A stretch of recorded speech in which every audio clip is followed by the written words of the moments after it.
Okay, next up we have, this is for Oustanding Debut for Waite. Please come up and could you introduce yourselves in front of the lovely microphones? Hello, I'm Mark Jenkin, writer and director of Waite. And I'm Kate Byers, one of the producers of Waite. And I'm Linn Waite, the other producer of Waite. So this is an incredibly unusual film. For anyone who hasn't seen it, the way it's filmed is very specific. You use a very specific older camera. It's black and white. It's very static. You've talked about how you enjoy limitations. Yeah. Limitations are where it's at, yeah. It's just very simple 1976 clockwork camera, shooting black and white 16mm neg. Everything shot on one lens, no grip equipment other than a tripod. Lit with. And you shot it yourself as well. So Yeah. you just said you were kind of, director, but you wrote, you shot it. Yeah. You did a lot. Processed it. Hand processed Added sound. the whole neg, and and Score. added all the sound and did the score accidentally. We were quite worried in case it got knocked over by a bus. Yes, you wouldn't really have had a film, would you, really? No. It just made doing the credits easier. Yeah, one for all, that's it. And it's essentially about Cornwall, and it's to just do it's a short summary, but it's essentially about a fisherman who is trying to earn money for a boat and is thwarted in various ways. It's not about Cornwall really. It's set in Cornwall because that's the only context that I can authentically put on screen, but the story is, as they say, is hopefully universal. It's about two warring brothers who are odds over the future of the family fishing boat. The older brother wants to take holidaymakers out and make money that way. The younger brother thinks that their dad would be spinning in his grave at that and wants to carry on commercial fishing. The older brother's got a son who wants to commercial fish with his uncle rather than take holiday trippers out with his dad, and so it's a sort of tug of love between the three of them, but it's set in a context of a place that's being rebranded as a holiday destination. All the fishermen, all the locals live up the hill in the estate, and all of the houses down around the harbour are lived in a few weeks a year. And For the down from London's. Yeah, which is an expression I'd never heard until recently. But yeah, DFLs, yeah. But and so it's really just about where a sense of entitlement and a sense of traditional purpose butt up against each other, and what happens really when people who feel alienated and left behind and not listened to and disenfranchised. What happens when their frustration boils over into destructive and possibly self-destructive action? Yeah. Can I just add to that? Yeah. It's also quite funny. It is quite funny. Yeah, we'll make it sound quite dark, aren't we? But it's a very fun film. Can I just say, you don't have to tell him, but it must be quite hard to produce that kind of film. It's incredibly liberating to work in this way, and it's wonderful and really good.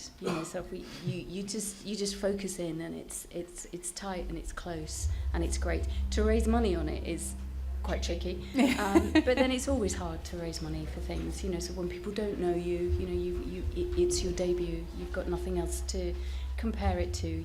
It's always tough. So if it's going to be tough, then do it for the thing that you really want to do. Yeah, it does make it great. Sorry, it does make it great because it's focusing. There's no monitor. There's no everything. So everybody's just focusing on what's happening. Yeah. And it's tiny crew, so we're really, really focused. Yeah. Everyone's got their heads up, because you're watching what's happening in front of you, which is amazing.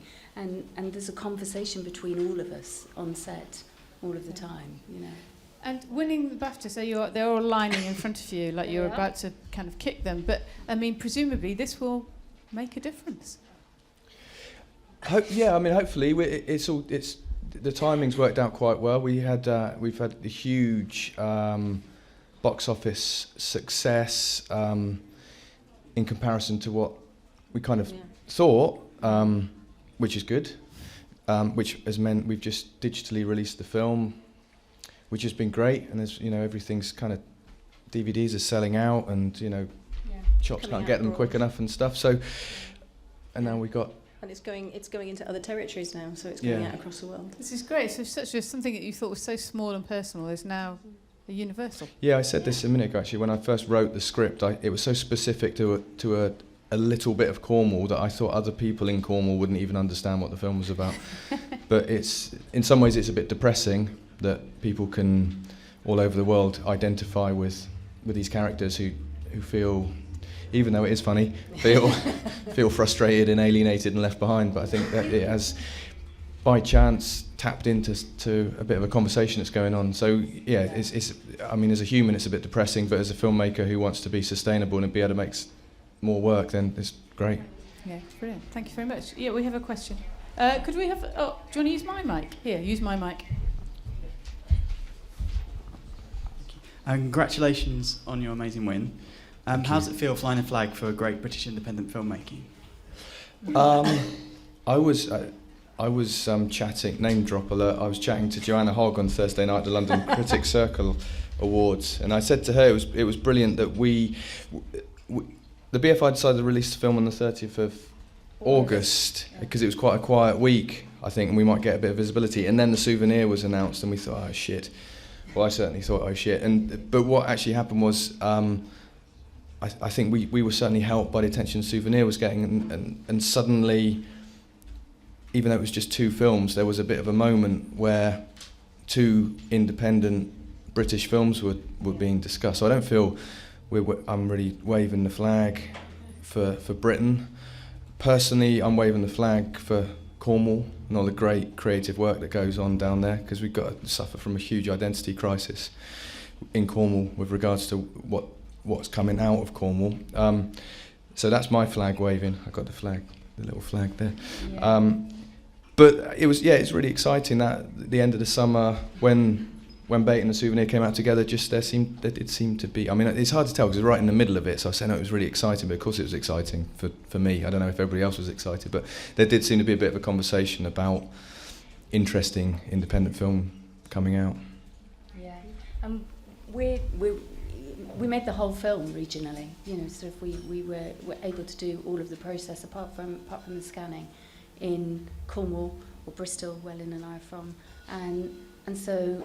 Yeah, you feel that you're flying the flag for the ability to do things with groups of people who are creatively alike, who want to make something together in the regions. Thank you very much, and congratulations. Thank you. Thank you very much. The Bait team. Thanks.